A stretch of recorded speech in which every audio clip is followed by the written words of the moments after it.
Welcome back to the Summer Weather Outlook. Do you know the difference between a tornado watch and a warning? Meteorologist Mary Ellen Pan takes a look at the storms we typically see here in the Susquehanna Valley.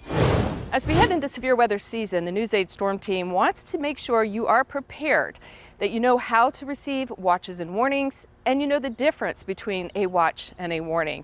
It only takes one tornado or one severe thunderstorm to cause damage and destruction, to turn someone's life upside down, to cause harm, or much worse. Anything like that, even things that don't always get a warning or an advisory, I take really seriously. Do you know the difference between a tornado watch and a tornado warning? So for tornado watch, is that be on the lookout. It could be coming our way, but there's no solidified appearance yet. A tornado watch means that tornadoes are favorable in and around the watch area. You need to monitor the situation and be prepared to take cover.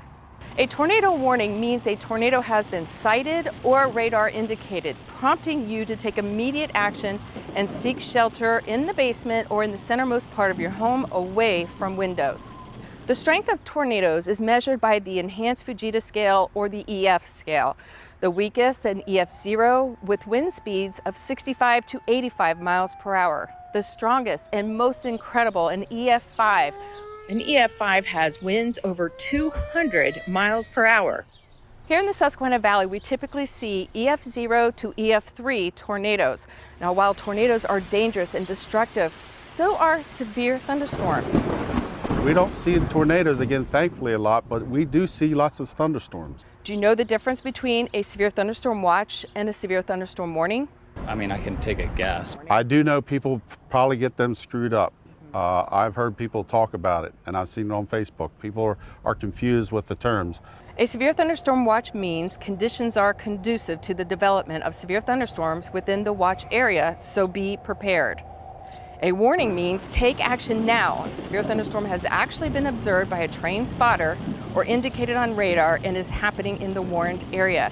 And they are capable of producing damaging winds over 58 miles per hour, large hail, dangerous lightning, and heavy rain, which leads to flash flooding, and you need to take shelter immediately.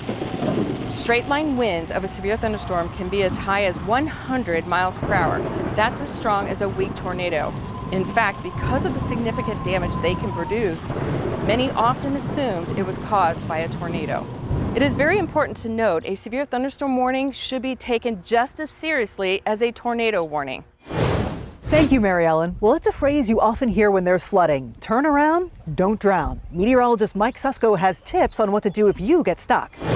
Every year, multiple people drown in Pennsylvania due to floodwaters because they find themselves in a situation where the water comes up on them. And we want to take the moment right now on what do you do if you find yourself in your car during a flood. It's really difficult sometimes to tell how fast the water is. Up to 2 feet of floodwater can move a large pickup or an SUV.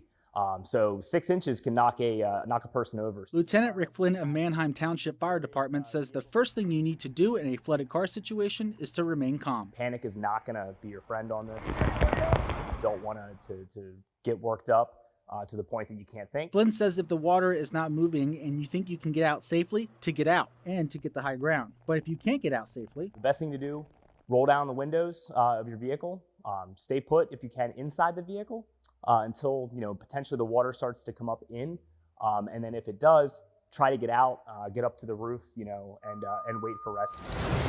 And most importantly, call 911 as quickly as you can. The National Weather Service has the Turnaround, Don't Drown campaign, which has now been turned into law. And that's really just to get people to recognize that we do not want them going into flooded roadways. That means if you do get stuck in floodwaters, it could cost you anywhere from $250 to $500, plus emergency response costs. As Lieutenant Flynn was mentioning, the best way to avoid a flood is to simply stay out of the water. And if you come across a barricade, don't drive around it. Always remember, turn around, don't drown.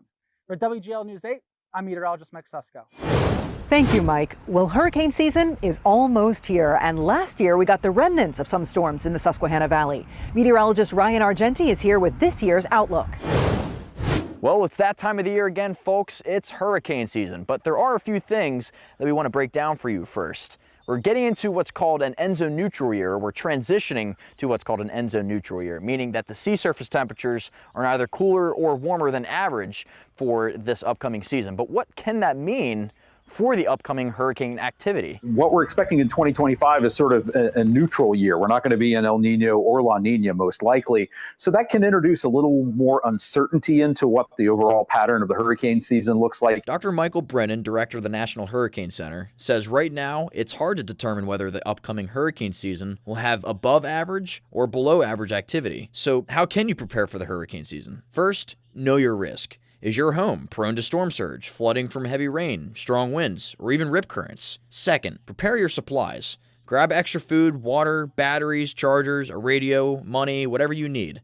And then third, understand what the forecast is. Stay in your safe place, have a way to receive weather alerts, and know the difference between a watch and a warning. And once a hurricane is on track to impact your area, be ready to evacuate when asked to do so. The main message is always this time of year, you have to get ready for the hurricane season regardless of what any seasonal forecast says. I'm meteorologist Ryan Argenti, WGAL News 8. Still to come, the question you all have been asking, what can we expect this summer? I'll have the answer when we come back.